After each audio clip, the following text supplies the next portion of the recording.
गाइजहरू अहिले हाम्रो डेरी साउने दाइले अहिले के डेरी जिम्मा दिइहाल्नु भयो। अब छुट्टिनु भएको दाइसँग रिस उठाउँछ है के भएर दाइसँग छुट्नु भयो हजुर? अंशमा चाहिँ डेरी परेछ नि तपाईँको। दाजुको चाहिँ के पऱ्यो हजुर? 4वटा सँगै। 4वटा सँगै? त्यो माउ चाहिँ तपाईँको लागि नि परको बुढी माउ चाहिँ हो? धेर नबोल्नु पऱ्यो साँच्ची पो त। अनि किचन चाहिँ फाल्टो फाल्टो होला होइन? हो सोद्धा छ। किचन चाहिँ फाल्टो फाल्टो हो तपाईँहरूको?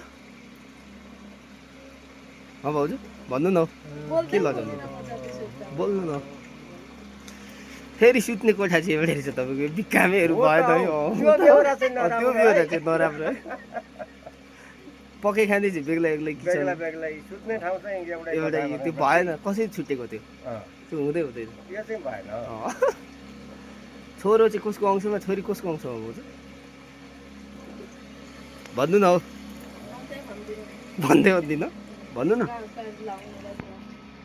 डेरी चाहिँ तपाईँको अंशमा होइन?